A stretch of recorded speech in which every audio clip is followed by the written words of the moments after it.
우리 다 같이 사도신경으로 우리의 신앙을 고백하겠습니다. 나는 전능하신 아버지 하나님 천지의 창조주를 믿습니다. 나는 그의 유일하신 아들 우리 주 예수 그리스도를 믿습니다. 그는 성령으로 잉태되어 동정녀 마리아에게서 나시고 본디오 빌라도에게 고난을 받아 십자가에 못 박혀 죽으시고 장사된 지 사흘 만에 죽은 자 가운데서 다시 살아나셨으며 하늘에 오르시어 전능하신 아버지 하나님 우편에 앉아 계시다가 거기로부터 살아있는 자와 죽은 자를 심판하러 오십니다. 나는 성령을 믿으며 거룩한 공교회와 성도의 교제와 죄를 용서받는 것과 몸의 부활과 영생을 믿습니다. 아멘. 찬송가 549장 찬양 드리겠습니다.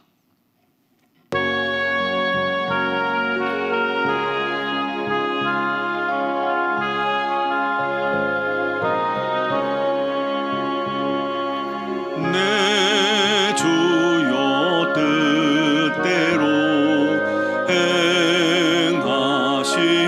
행하시옵소서.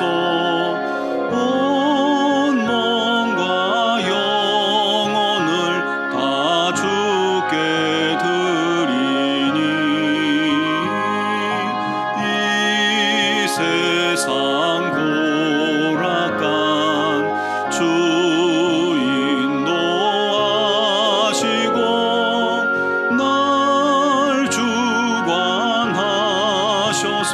뜻대로 하소서. 내 주여 뜻대로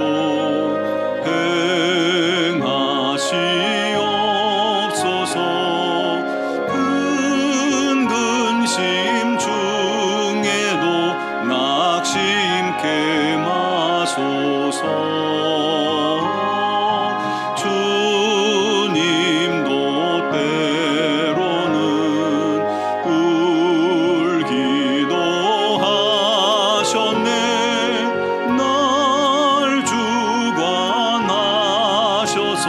뜻대로 하소서. 내 주여 뜻대로 행하시옵소서. 내 모든 일들을 다 주께 맡기고 천성 향하여 고요히 가리니 살든지 죽든지 뜻대로 하소서.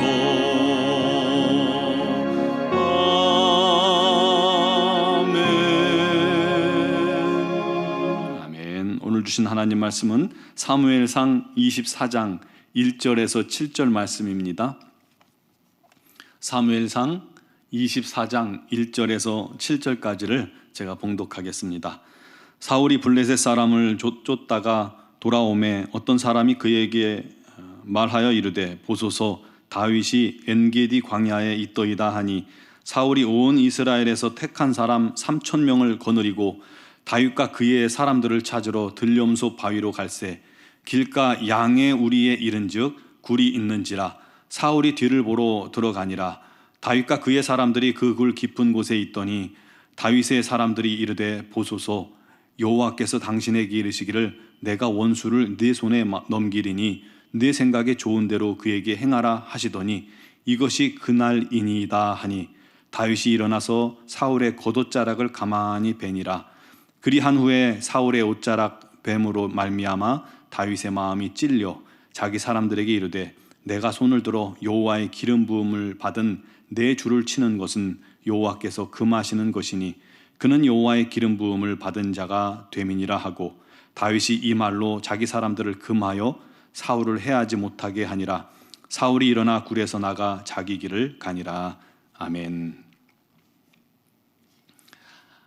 중동에 명마 수련 센터가 있다고 합니다.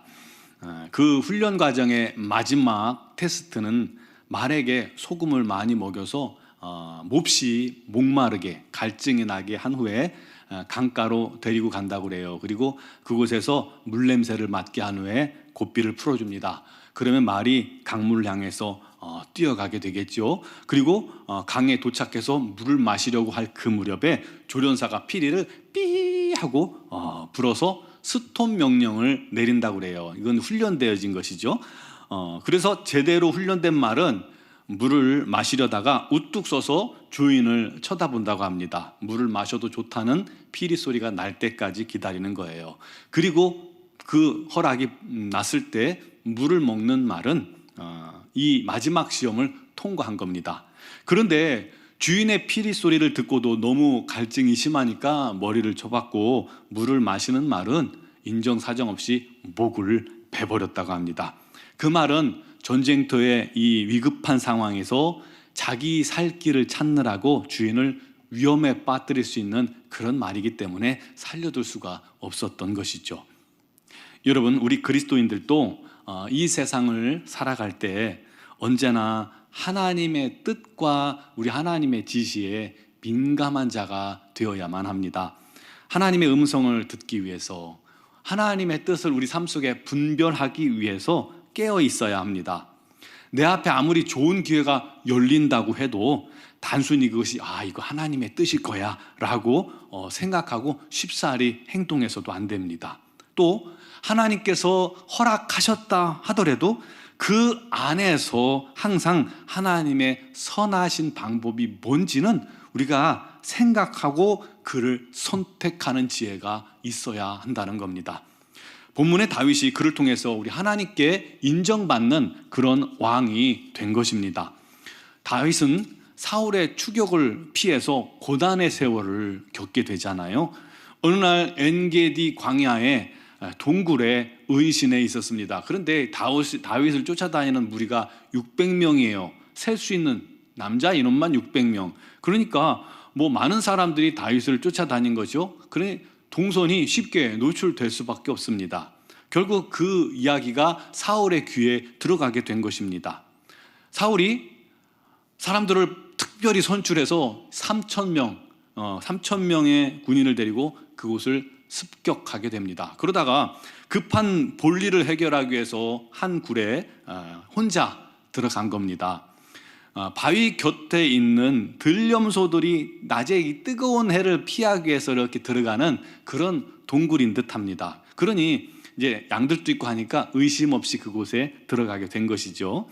그런데 그 동굴은요, 입구가 조금 작고 양들이 있을 뿐이지 굉장히 그 안이 넓고 큰 동굴이었고 그곳에 깊은 곳에 다윗의 일행이 숨어 있었던 겁니다. 사울은 그 사실을 전혀 꿈에도 생각하지 못했던 것이죠. 말 그대로 호랑이 굴에 스스로 들어간 꼴이 된 겁니다. 바울과 일행들이 혼자 들어와서 이를 보고 있는 사울을 발견했을 때 얼마나 쾌재를 불렀을까요? 이게 하나님이 주신 절호의 찬스 아닙니까? 하나님께서 내가 원수를 네 손에 넘기리니 네 생각에 좋은 대로 행하라 하셨는데 지금이 바로 그때인 것 같다라고 다윗에게 주변 사람들이 말합니다. 분명 하나님께서 사울을 그 길로 인도하신 것이 분명해 보입니다. 칼을 들어서 이제 그 사울을 찌르기만 하면 끝납니다. 그동안의 모든 고통과 한숨과 원망과 수고와 눈물의 시간이 끝나는 거예요. 원수를 끝내버릴 수 있는 거예요. 고생하는 그 같은 무리들도 말이죠. 그런데 다윗은 사울의 옷자락만을 가만히 뵙니다. 왜요? 하나님께서 기름 부어 세운 자를 자기 손으로 해칠 수 없다는 것이죠. 사울은 하나님께서 심판하실 상대지 다윗 자신이 심판할 상대가 아니라는 그런 확고한 믿음이 있었기 때문입니다. 그와 똑같은 일이 한 번 더 있죠. 뒤로 넘어가면 26장에 나옵니다. 십광야에서 사울이 또다시 다윗에 대한 정보를 듣고 3,000명을 이끌고 다윗을 잡으러 왔다가 이제 밤에 진영에서 잠을 청해 잡니다. 그런데 하나님께서 이 무리에게 깊은 잠을 주신 거예요. 한 가운데 왕이 자는데 보초들도 다 잠들어 있고 모두가 잠들었는 겁니다. 다윗과 아비새가 몰래 침투해서 사울 앞까지 갔는데 아무도 몰라요. 이런 불충한 신하들이 어디 있습니까? 왕을 지키지도 못하고요. 그러자 같이 온 아비새가 이번에는 자기가 창으로 이 사울 위에 사울의 창이 있었는데 사울의 창을 두 번 찌를 것도 없이 단번에 땅에다 꽂아버리겠다라고 청합니다. 다윗이 못하니까 자기가 하겠다는 거예요. 그런데 이번에도 다윗은 하나님의 기름 부음 받은 자를 치는 것은 죄가 된다 하면서 막은 거죠. 그를 하나님 손에 맡깁니다. 하나님께서 치시거나 전쟁에서 망하게 하실 것이다. 그리고 사울의 머리맡에 있던 창과 물병만 가지고 나옵니다. 그 두 번 다 하나님께서 하나님께서 기회를 주신 것 같지만 다윗은 쉬운 길, 인간적인 길, 단칼에 끝내는 길을 선택하지 않았습니다. 다윗은 하나님께서 주신 기회 순간마저도 하나님의 뜻과 하나님의 방법을 생각했고 또 모든 것을 하나님께 맡겼다는 사실입니다. 그게 다윗이 위대했던 비결이고요. 하나님의 마음을 완전히 사로잡은 비결이기도 합니다.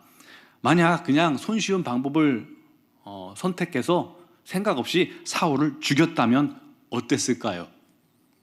당장은 쉽겠지만요, 오히려 다윗은 그 일로 더 많은 어려움을 겪었을 수 있습니다. 왜냐하면 그것은 쿠데타잖아요. 피의 반란으로 권력을 잡은 왕이 되는 것이겠죠.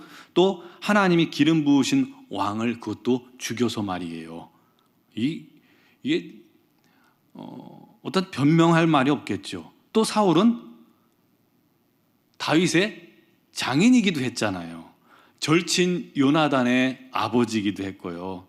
자기 민족의 왕이기도 했잖아요. 비록 훗날 사울이 이상해지긴 했지만 그래도 자기 민족을 위해 싸우던 왕 아닙니까?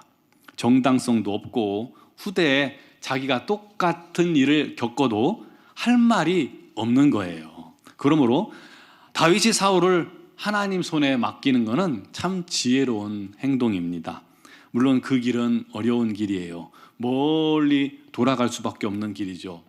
주변에 있는 사람들도 불만이었을 거예요. 그냥 빨리 끝낼 수 있는 길이 있는데, 하지만 그것이 하나님의 뜻에 더 합당했기에 그 길을 선택했다는 것을 여러분 기억하시기 바랍니다. 대단하지 않습니까? 여러분, 우리가 바로 그 모습을 배우기를 원합니다. 우리가 하나님의 일을 하더라도요, 더 정직한 방법으로, 더 거룩한 방법으로, 더 합당한 길로 행할 수 있도록 선택하는 지혜가 있어야 하는 겁니다. 하나님의 일을 한다는 사람들이요, 세상 사람보다 더 못한 방법을 선택하기도 하고요, 더 잔인하기도 하고요, 더 집요하고, 더 꽉 막혀서 소통도 안 되고요, 더 비난받는 경우가 얼마나 많아요. 하나님의 사람들은 지혜롭게 행동해야 합니다. 가장 지혜로운 방법이 뭐냐면 하나님께 맡기는 거예요. 이게 고수입니다. 신앙에도 고수와 하수가 있는데 이게 초고수예요.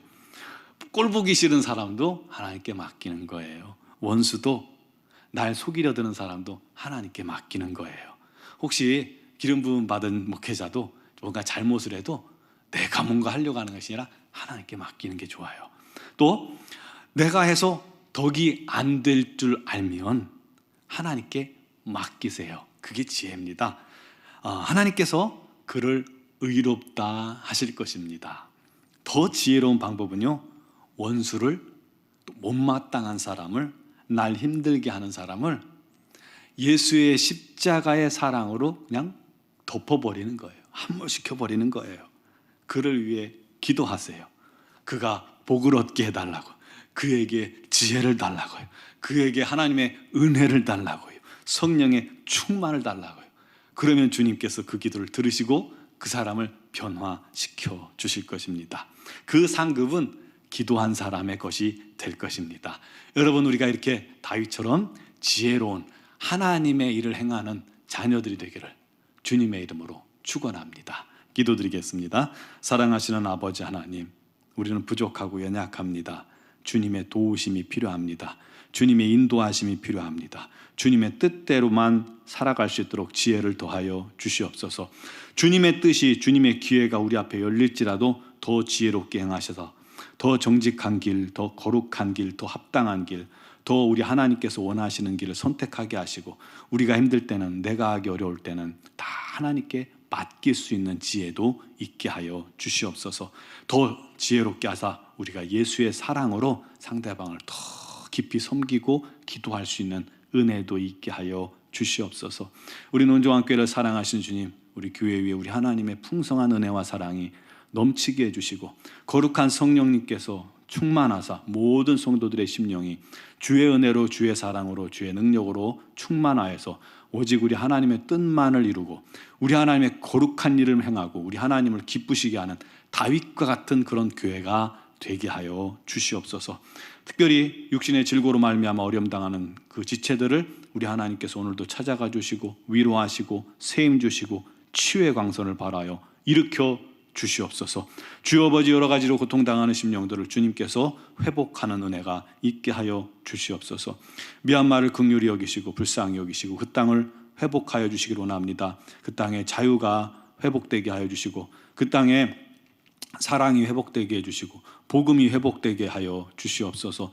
파송된 김은경 범한균 선교사님, 또 이선희 양은수 선교사님, 또 많은 선교사님들과 우리 하나님의 백성들을 주님께서 그 위험에서 안전하게 지켜주시고 보호하여 주시고 그들의 간구와 기도에 응답하여 주시옵소서. 오늘 새벽에도 주 앞에 나온 사랑하는 성도들 주님께서 모든 간구와 기도에 응답하시며 우리 주님의 뜻대로 인도하여 주시옵고, 우리 성도들이 260일 공동체 성경 읽기를 통해서 하나님 말씀 앞에 설 때에 친히 주님께서 말씀하셔서 말씀에 인도함 받는 귀한 거룩한 삶이 되게 하여 주시옵소서. 예수님의 이름으로 감사드리며 기도드리옵나이다. 아멘.